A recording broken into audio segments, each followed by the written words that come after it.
نحمده ونصلي ونسلم على رسوله الكريم اما بعد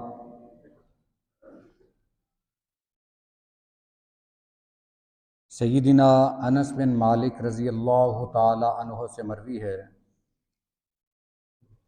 کہ رسول اللہ صلی اللہ علیہ وسلم نے فرمایا لا يزال العبد بخير ما لم يستعجل،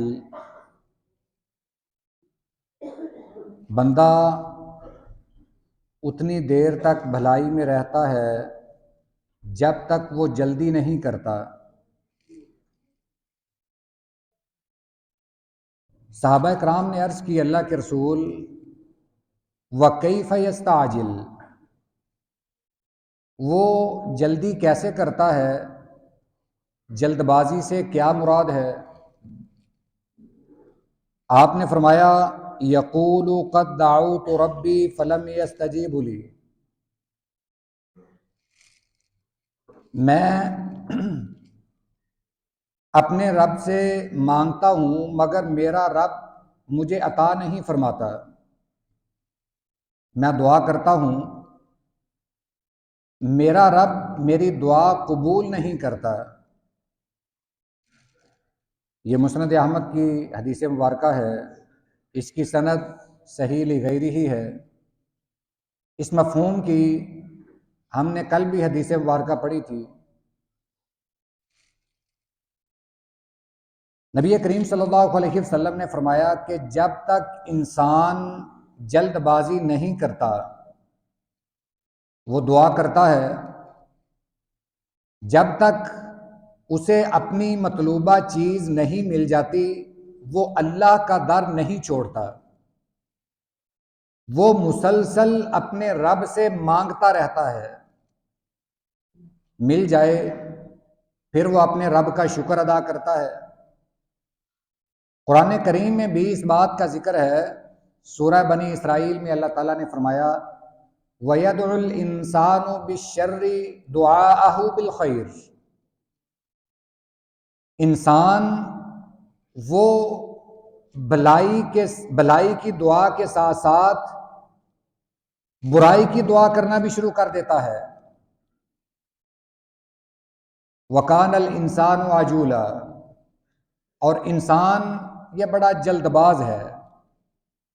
مثال کے طور پر ایک بیمار ہے، وہ دعا کرتا ہے کہ اے اللہ مجھے اس بیماری سے شفا عطا فرما۔ کوئی بیماری زیادہ تکلیف دہ ہے، وہ روزانہ دعا کرتا ہے، مگر اس بیماری میں اس کے لیے کیا چیز بہتر ہے وہ یہ نہیں جانتا، اس کا مالک اس کا پروردگار جانتا ہے۔ یہ بیماری کتنی دیر تک اس کے لیے بہتر ہے، کب اسے شفا ملے گی، کب یہ پریشانیوں سے نجات پائے گا، اللہ ہی سب سے بہتر جانتا ہے۔ اب وہ چند دن دعا کرتا ہے کہ اللہ مجھے اس بیماری سے شفا عطا فرما، ابھی اسے شفا نہیں ملی، وہ دعا کرنا شروع کر دیتا ہے کہ اللہ اگر شفا نہیں تو موت ہی دے دے۔ یعنی وہ بلائی کی دعا کے ساتھ ساتھ برائی کی دعا شروع کر دیتا ہے، اللہ اگر ایسے نہیں تو ایسے کر دے، اگر مجھے رزق نہیں دینا تو موت دے دے، بیماری نہیں دینی تو موت دے دے۔ ایسی دعا کرنا یہ ایک انسان کے لائق نہیں، شایان شان نہیں کہ وہ ایک بندہ ہو کر، انسان ہو کر ایسی نا امیدی کی، مایوسی کی باتیں کرے۔ سورہ کہف میں اس بات کا ذکر ہے کہ جب حضرت موسیٰ علیہ السلام اللہ تعالیٰ کے بتائے ہوئے بندے کے پاس گئے، وہ بھی اللہ کی ایک نشانی تھی۔ بعض تفسیروں میں نام لکھا ہے کہ اس بندے کا نام خضر تھا، بعض نبی بھی کہتے ہیں، مگر اس حقیقت کو اللہ ہی بہتر جانتا ہے۔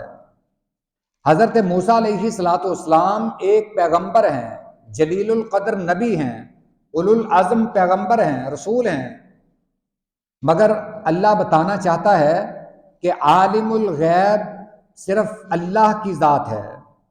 حضرت موسیٰ علیہ السلام گئے، ان سے بات چیت کی کہ میں آپ کے ساتھ رہنا چاہتا ہوں۔ انہوں نے کہا کہ آپ صبر نہیں کریں گے، میں کوئی کام کروں گا آپ اس پر اعتراض کریں گے۔ حضرت موسیٰ علیہ السلام کہنے لگے کہ نہیں، میں صبر کروں گا۔ جب چل پڑے، دریا میں سفر کیا، کشتی کنارے لگ گئی، تو اس بندے نے جس کا نام خضر بتایا جاتا ہے کشتی کو آگ لگا دی، جلا دیا۔ حضرت موسیٰ علیہ السلام کے لیے تو بڑی اچنبھے کی بات تھی کہ ہم نے اس پر سفر کیا ہے اور آپ نے اس کو جلا دیا۔ اب اس کی حقیقت بہتر کیا ہے وہ اللہ جانتا ہے۔ اللہ تعالیٰ نے جو علم دیا تھا اس بندے کو وہ بعد میں آشکار بھی کیا، حضرت موسیٰ علیہ السلام کو بتایا بھی۔ آگے چلے گئے، آگے ایک بچے کو اس بندے نے قتل کر دیا۔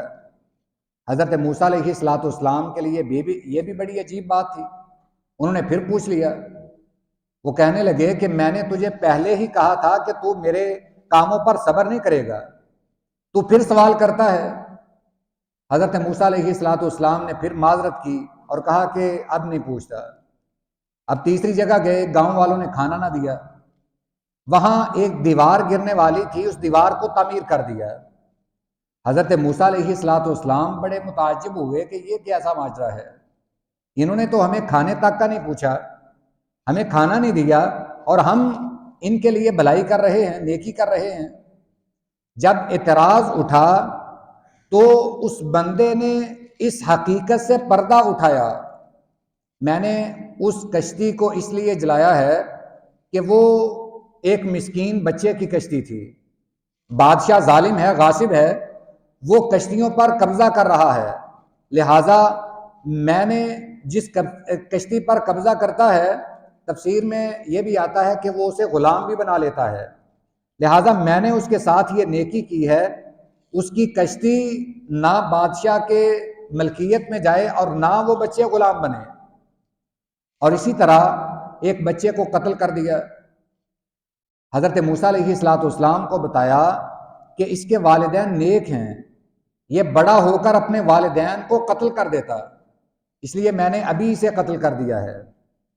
اور تیسری بات کہ وہ دیوار اس کا گاؤں والوں کے ساتھ کوئی تعلق نہیں، وہ ایسے بچے کی دیوار ہے جس کے والدین نیک ہیں اور وہ یتیم ہے، جب وہ بڑا ہوگا وہ اس میں سے خزانہ نکال لے گا جو اس کے نیچے دبا ہے۔